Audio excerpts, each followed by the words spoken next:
राजस्थान में लोकतंत्र का पर्व शुरू होने वाला है। राज्य निर्वाचन आयोग ने नगर निकाय और पंचायती राज चुनाव की तैयारियां तेज कर दी हैं। जल्दी चुनाव की तारीखों का ऐलान संभव है। मतदाता सूचियों का पुनरीक्षण और बूथों की मैपिंग का काम अंतिम चरण में है। विकास के मुद्दों के साथ साथ पानी, सड़क और सफाई चुनाव में सबसे बड़े मुद्दे रहने वाले हैं। चुनाव को लेकर राज्य चुनाव आयोग की पूरी तैयारियां हैं। इस बार विशेष तैयारियां की गई हैं और इस विषय पर राज्य चुनाव आयुक्त राजेश्वर सिंह ने बताया कि राज्य निर्वाचन आयोग ने नगर निकाय और पंचायती राज के चुनाव को लेकर तैयारियां शुरू कर दी हैं। जिला कलेक्टरों को मतदाता सूची अपडेट करने और ईवीएम की मांग के निर्देश दिए जा चुके हैं। राजस्थान में इस वक्त और बहुत लंबे समय से ही हॉट टॉपिक है नगर निकाय और पंचायती राज चुनाव, और वो तस्वीरें भी साफ हो गई हैं और तारीखों का ऐलान भी हो चुका है। और आज इसी पर ज़्यादा जानकारी के लिए हमारे साथ जुड़े हैं राज्य निर्वाचन आयुक्त राजेश्वर सिंह जी। तो सर, कैसी तैयारियां हैं और जो भूमिका आपकी है और जो जिम्मेदारी आपके पास है, तो इस बार क्या नया रहने वाला है और नगरीय निकाय और चुनाव के लिए क्या खास है सर? देखिए, ऐसा है कि माननीय उच्च न्यायालय के निर्णय के अनुसार जो OBC commission for political reservation है, तो उसको अपनी रिपोर्ट 5 अगस्त तक देनी है। उसके बाद जो राज्य सरकार के का स्वायत्त शासन विभाग है और जो पंचायती राज विभाग है, वो विभिन्न वार्डों और पदों को विभिन्न श्रेणियों के लिए, उसमें एससी, एसटी, ओबीसी और वुमेन, ये 4 कैटेगरीज हैं जिनके लिए पदों का रिजर्वेशन होगा। तो ये लोग 14 अगस्त तक ये कार्रवाई पूरी करके हमको दे देंगे। और उसके बाद जो राज्य चुनाव आयोग है, वो 15 अगस्त से लेके 15 नवंबर के बीच में, ये पहले तो नगरीय निकायों का और उसके बाद जो पंचायती राज संस्थाएं हैं उनका चुनाव संपन्न कराएगा। जो हम लोगों ने अपनी योजना बनाई है, जो रूपरेखा बनाई है, उसमें जो अपने नगरीय निकाय हैं उनके चुनाव 2 चरण में होंगे और जो पंचायती राज संस्थाएं हैं उनके चुनाव 4 चरण में होंगे। नगरीय निकायों के चुनाव में कुल 35 दिन लगने की संभावना है और जो पंचायती राज संस्थाएं हैं उनके चुनाव में कुल 54 दिन लगने की संभावना है। तो पहले चरण में जो है नगरीय निकाय के चुनाव और दूसरे चरण में पंचायती राज के चुनाव। अब सवाल ये उठता है कि ये चुनाव जो है चरणबद्ध तरीके से क्यों हो रहे हैं।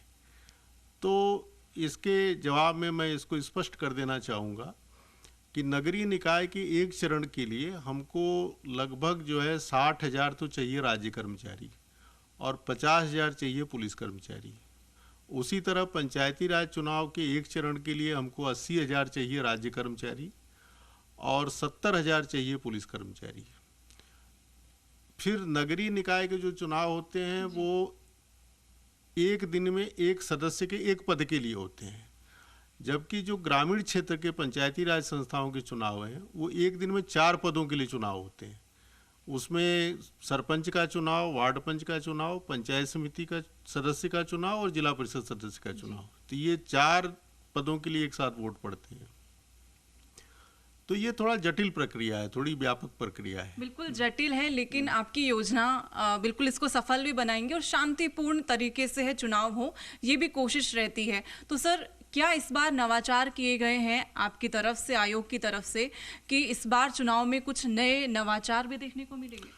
देखिए, ऐसा है कि चुनाव में बहुत ज़्यादा नवाचार की संभावना नहीं होती है। चुनाव के 3-4 अंग हैं। पहली चीज़ तो यह है कि चुनाव जो प्रक्रिया है उसकी उद्घोषणा की जाए, उसके साथ ही आचार संहिता लागू हो जाती है। आचार संहिता के दौरान जो है आप कोई नई जो है योजना वगैरह ये घोषित नहीं कर सकते, राज्य सरकार के ऊपर प्रतिबंध होता है। तो पहली बात तो ये कि आचार संहिता का पूरा पालन हो।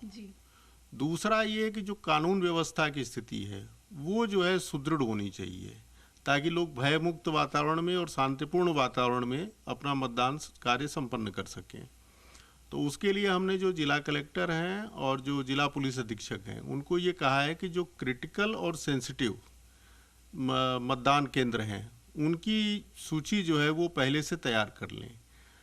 जो सेंसिटिव मतदान केंद्र हैं वो मतदान केंद्र हैं जहां पर कि किसी तरह से मतदान के डिस्टर्ब होने की संभावना है, और जो क्रिटिकल हैं उसमें जो पहले कभी मतदान डिस्टर्ब हो चुका हो या किसी एक प्रत्याशी को जो है मतलब 90% तो वोटिंग हुई हो और उसमें से 75% जो है किसी एक प्रत्याशी के पक्ष में हुई है, और तीसरा कोई वहाँ पर जातीय या सांप्रदायिक या धार्मिक तनाव की स्थिति हो, तो उनकी हम पहले से ही जो है वो एक लिस्टिंग करा रहे हैं।